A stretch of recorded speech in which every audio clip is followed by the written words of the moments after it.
Lightbearer, The Crimson Chronicle, Part 1. Written by J.A. Hawk. Read for you by Joshua Garner. 6 years later. Chapter 1. The Rabbit and the Fox. Fate kneeled, intently examining a patch of earth on an unusual knoll of short, cropped grass. Whoever cast this technique really mucked it up, she said to herself.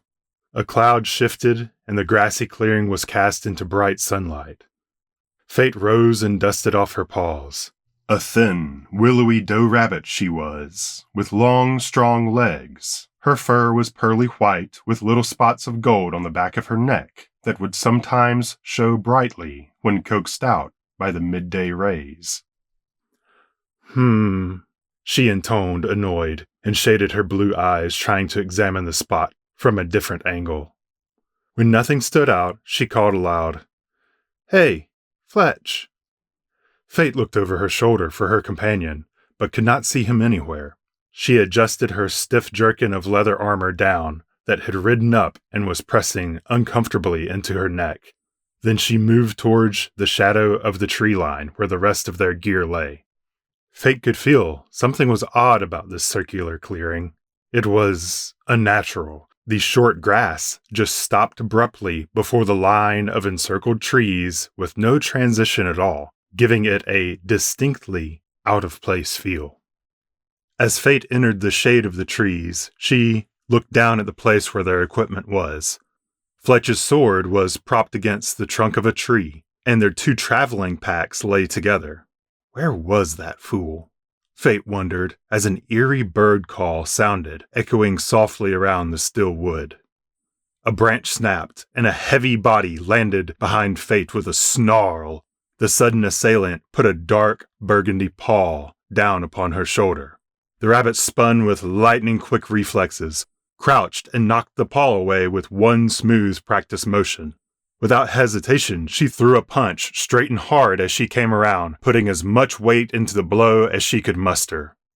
A pained gasp escaped Fletch as Fate hit him hard, directly in the stomach. The ginger fox stumbled backwards, reeling, and fell to one knee. His strong, angular features were contorted as he gasped for air. A longbow hit the ground with a soft thump, and the clatter from the quiver of arrows followed shortly after. "Briars and sticker bushes, Fletch!" Fate cursed at him. Her long ears positively crackled with frustration. Fletch chuckled weakly between pained wheezes as his brown eyes watered. Fate snatched up her longbow and quickly examined its string for damage. The weapon was nearly as tall as she was. It had graceful, recurved tines that were strong as a river running, yet light as a leaf falling. Ivy, she called it, and deadly was its sting. She glanced at Fletch, feeling small compassion for him. In a huff, she gathered up her pack, then stooped to collect her fallen arrows, returning them to their quiver. The arrows were lightweight and flexible, made of white poplar and fitted with a small acorn-shaped tip of hammered steel. "You woolhead," she chided Fletch hotly. "You were supposed to be keeping watch. You're a light bearer. Act like one." Although her anger abated a little as she watched the fox, still doubled over and gasping.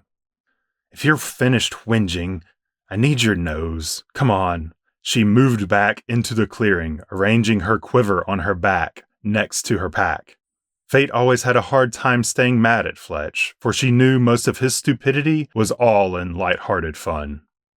After a few moments, Fletch eventually emerged from the shadow of the trees. His fur blazed in the sun as he moved towards Fate, a flame dancing across the short grass. The fox was lithe, muscular, and taller than most of his kind. He wore a handsome brown cloak over a loose white shirt. Underneath, the sparkle of chainmail could be spotted atop a thin padded layer. The cloak was cut long and split halfway towards the bottom, which made it bellow out as he walked and allowed room for his tail. A long, bushy thing it was, thick and ginger red, with the slightest bit of white fur right at the tip. Fate knew secretly it was his pride, though he'd never admit it openly. Fletch's attire was complete as he buckled about his waist a curved longsword. Swan was its name, a graceful blade, white as the moon, slender and strong with incredible balance, whose edge had a gentle curve and ended in a deadly sharp tip. "Whoa!"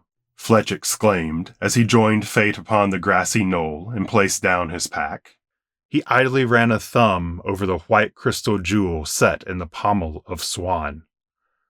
"I can feel it all the way from here. And it fluctuates? Stronger than weaker, like ripples in a pond." "Do you think you can track it?" Fate asked, adjusting the straps of her pack over her armor so it did not interfere with her quiver. "Techniques leave traces, sure, but the residue usually dissipates after a while. And something about this feels old. Older than anything I've dealt with before. It really shouldn't exist," Fletch said. He scratched his jaw thoughtfully and ran his thumb over Swan's lithium crystal mechanically. "Perhaps the Keeper was onto something after all," Fate proposed. "Until now, I was beginning to think it was just like the others, another wild chase. But actually finding a ripple, it makes me wonder." "Well, there's only one way to know," Fletch said as he began to draw upon the light for his technique. The fox moved his paws through the air gracefully at first, then slammed one heavily into the earth, infusing both. "Gerda," he spoke with conviction, then jerked up sharply. "Eh," Fletch exclaimed, his muzzle wrinkled as if he tasted something foul. "What is it?" Fate asked. Smells like blood and lion stench," Fletch said, running a paw over his muzzle and scrubbing at his nose. "You know, that smell you get around the pridery after they feed the beast?" "Yeah." Fate looked slightly grim. "But can you follow it?" she asked, looking at Fletch, who hoisted his pack and was tightening down the straps. "Wrong question," Fletch said conspiratorially, moving close to Fate. "What you should be asking yourself is, can you keep up?" Then the blasted fox pushed heavily at Fate's traveling pack, sending her off balance in a wild spin. Fletch gave a spirited laugh and sprinted toward the trees. "I'm gonna kill him," Fate grumbled to herself, but a grin crested her face as she chased after the fleeting fox. Fletch was fast, but not nearly as fast as Fate, and she followed hotly after him.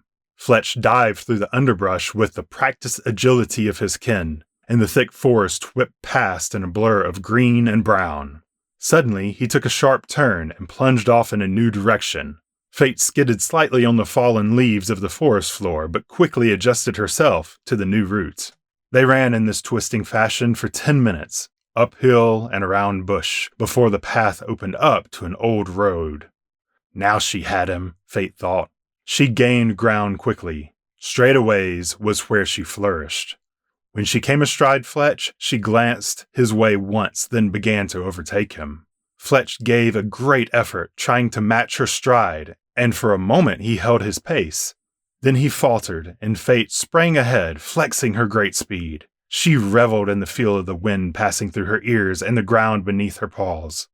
In a moment of elation, she leapt into the air, catching a hold of a low-hanging branch and swung herself forward, flying through the air, before landing on the path with a smile. Fletch was sometimes an idiot, but he did know how to have fun, even when it was as simple a thing as a foot race. She looked around for him, determined to gloat just a bit. However, Fletch had stopped short, a few hundred paces back, and was well off to the side of the worn path, examining a great oak tree. Curious, Fate trotted back to join him. "The scent is much stronger here," Fletch said between great heaving breaths. He ran a paw over the bark of the oak tree, then pointed farther into the thick underbrush. "And it moves off that way." Slowly he picked his way off the path and around the thorn bush, carefully holding his long tail close to his body. "The air is so dense here." His voice was more somber than normal. Fate felt it too. The trees were darker here, twisted and ominous, but she followed Fletch all the same. They continued deep into the heart of the forest. At times, Fletch would deviate away, searching further out, but gradually he would wind his way back to Fate and continue forward. For the most part, he was silent, apart from a generous sniff now and again, usually followed by a small curse under his breath. Fate allowed him to work and followed quietly, observing the forest as they went. After a while, she realized they were actually proceeding down an old path. It was so overgrown and the closeness of the trees so thick it had nearly been lost to time. Fate felt compelled to point this out when she noticed Fletch had stopped ahead of her. The fox was contemplatively playing with the hilt of his sword again, and she wondered why he tarried. Fate joined him and followed his intense gaze into the gloom. Her jaw dropped slightly. What Fate had taken to be a cluster of thick trees was actually one gigantic tree. The grandiose behemoth stretched high above her, the canopy completely unobservable through a tangle of heavy limbs and deep-shadowed leaves. As her gaze gradually fell back down, she noticed the base of the giant hosted a mass of tangled roots that split into many twisting tendrils and plunged deep into the earth, each as big around as a normal tree. "Oh, let me guess," Fate said dejectedly, looking at Fletch. "Yeah," Fletch said in a resigned voice, observing the tree with hearty disdain. "The scent leads right into that." "That's Wellborough, isn't it?" Fate asked, darkly. Fletch took a heavy breath. "Unless you can think of another monstrosity this side of the country that big, I'd hazard a guess at yes." Fate gave an annoyed little moan. Fletch cast her a swift glance. "I'll start looking for a way in, shall I?" he said, resigned. "All right," Fate said as she dropped to her knees, pulling her traveling pack around. "But I need a minute." Fletch nodded and moved off, examining the massive tree that was Wellborough. Fate opened her oiled leather pack, and after a moment of rummaging inside, she removed a pine torch, as well as her tinderbox. Putting the torch and tinderbox aside, she unfastened a few straps that held a keen little short sword in a leather scabbard to the frame of her pack.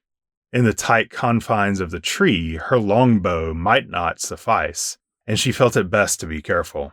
She quickly belted the short sword around her and reached for one more item. She took from a pouch at her waist a very fine bracelet made of white silver and inset with an equally beautiful white jewel. She wrapped the fine chain around her wrist, along the back of her paw and through her middle finger, then fastened it tight with a small clasp and adjusted the white lithium crystal to be centered atop the back of her paw. A sudden chill crept up Fate's spine, and she shuddered. Taking her eyes from her lithium crystal, she stared at the dark boughs of Wellborough. It felt as if eyes were watching her, judgmentally. Quickly, she gathered her things and looked around for Fletch. She did not want to be alone for long in this place. Fletch, as it turned out, was already beckoning to Fate from a particularly forlorn-looking spot amongst two great roots that twisted and curved out from the tree. The roots created what looked to be a breach in the wooden giant's exterior, a great dark portal diving deep inside. Fate joined Fletch somewhat unenthusiastically. She vaguely imagined she could make out carvings set in the contorted roots overhead. However, time had long destroyed whatever they might have represented. "It looks like a deck is going to miss all the fun," Fletch said as he stared into the passage that led down sharply and was quickly obscured by darkness. "I'd gladly trade with him," Fate said. This place scared her slightly. There was a wrongness in the air. "Hold this for a sec, would you?" She gave the pine torch to Fletch. "We don't all have your sharp eyes." Fate then took from her tinderbox a flint and a waxy piece of cloth, which she stuck deep into the mouth of the pine torch. She reached out and pulled Fletch's belt knife from his waist, and struck the flint until a spark caught in the wax and a small flame lit. "Trade ya," she said, proffering Fletch's knife towards him in exchange for the now-lit torch. It can't be any worse than our time in Metagauze a few years back, Fletch said, taking the knife back and giving her the torch. Goddess, I hope not. You know, my fur still doesn't grow right back there, Fate said somewhat grumpily. I hardly notice at all when I look, Fletch said with a shadow of a grin. Fate felt herself going pink, but Fletch was already moving slowly into the mouth of the opening. I can still track some of the scent. Follow me. Down, down, down they went, and the passage twisted and writhed its way ever deeper into the earth. The air was cold and clammy. Mighty roots from the tree followed overhead and cast strange shadows from the tiny flicker of the pine torch. Its meager light illuminated little in the gloom of this place. Soon they came to a place where smaller paths connected with their larger one, but Fletch ignored these and continued down the main tunnel. Long they walked in the darkness. Occasionally, the small torch would reveal alcoves carved from the tree's great spiraling roots. A sitting area, a workshop, a small domicile. Many of these places, if properly lit, might have been nice, but now they were twisted and cruel, echoes of life forgotten. The parts of the tree from which these places were carved had a sickly look, ravenous almost, as crystalline tendrils of dark violet traced along the grain of the wood. They passed on from these forlorn places quickly, and eventually came to a spot where the path widened considerably, with many avenues that branched away from the main tunnel. Here Fletch came to an abrupt halt. He stood for a moment, then looked back the way they had come. "What is it?" Fate asked. Her words rang small in this darkness that wished to be undisturbed. "I've lost it," Fletch said, slightly annoyed. "Lost it? You mean you stopped your technique?" Fate asked. "No, I mean it's gone." Fletch stood for a moment in concentration. He took deep breaths in through his nose. "It's everywhere, and nowhere, fragmented." He opened his eyes and looked at Fate. "What now?" "What else?" Fate said, taking an arrow from her quiver. She held it tightly in her paw for a moment and spoke a technique softly. The lithium crystal glinted in a flicker of white radiance, and when she opened her paw, the head of the arrow was glowing with a soft white light. "We search." Fate plunged the glowing arrow into a root of the passage, marking it as which way they had come.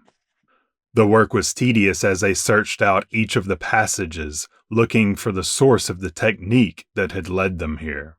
They found many passages were destroyed, reclaimed by the cankerous old tree once it was devoid of proper maintenance. Some of the passages led to more pedestrian areas, places set for everyday life of that in a burrow. One such place was a great kitchen, half consumed by the tree, yet it still held remains of rusty pots and fine carven chairs. The longer they searched, the more frustrated they both became, until finally one passage yielded promising results. It started like many of the others, with a narrow hall connecting to the large foyer area, but once they passed a few steps beyond the initial tunnel, the passage flared to a wide berth, where many could walk abreast, unhindered. "This'll be it, then," Fletch said, irritated, his mood having grown dark in the tight confines of the never-ending tunnels. "I believe you're right," Fate said, illuminating another arrowhead and sticking it into the polished wooden floor. "Quick now, I want to get out of here," she said. She gave Fletch a small shove in the small of his back to get him moving. Fletch led a cautious pace despite Fate's impassioned words.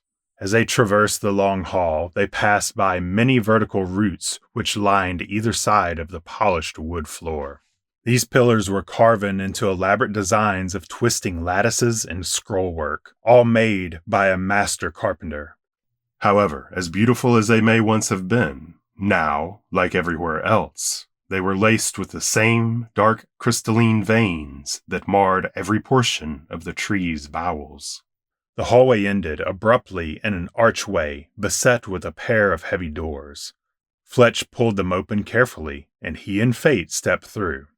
Their breath caught in their throats as a massive hall extended out before them. The extent of its grandeur was shadowed in darkness, but they could tell by the ceiling that plummeted upward. This must be the heart of Wellborough. "Well, pluck my tail," Fletch said, his eyes wide at the sight of the great hall. "Fate, give us a light, love." Fate passed the torch to Fletch and removed an arrow.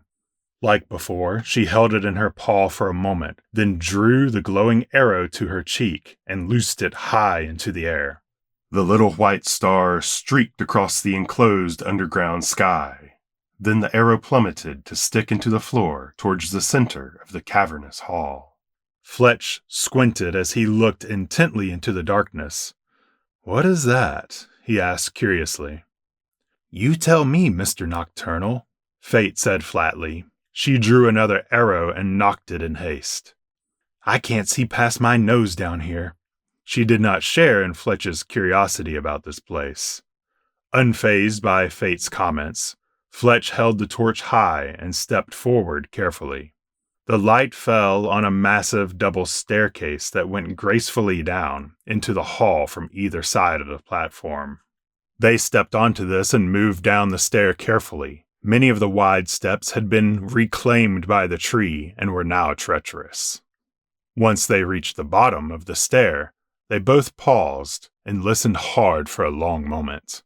When nothing untoward was heard, they moved as a unit towards the center of the great hall, looking for the place Fate's arrow had landed. A few paces into the great hall properly, an architectural form melded out of the darkness, reaching down from the ceiling above to resolve directly in the center of the room. Fletch lifted his torch high, but the small flame could hardly pierce the great space of darkness. They moved onward to the spot where the small twinkle of light from Fate's arrow had struck. She took the fitted arrow off the bowstring and stowed it, then reached down and picked up the little glowing star. She lifted the arrow high, adding its white light to the pine torch which Fletch held. Together, they illuminated the shape set at the center of the hall. It was a great pillar of carven wood that reached down from above in twisting patterns, much like the pillars they had seen earlier, but at the base where it met the floor, a massive, dark crystal sat, resolute. The great crystal looked pitch black, and all light that fell upon it was reflected back as dark violet rays. Beautiful, yet hauntingly so. "Fletch?" Fate punched the fox lightly on the arm and directed the tip of her arrow very close to the dark crystal. The white light sparkled through the void eerily, but it revealed something inside, something trapped within its crystalline depths. Fate shifted the light, and something inside twinkled. The form of a paw realized itself, and upon its finger was a silver ring. A silver ring inset with a deep crimson jewel. Thank you for listening to this audio recording of Lightbearer by J.A. Hawk. If you enjoyed this production, consider supporting the author's work. Your support goes a long way in helping independent artists with projects like this one. Paperback copies of Lightbearer are now available for purchase through Amazon.com. And for readers who prefer a hardback version, they may be purchased through BarnesandNoble.com.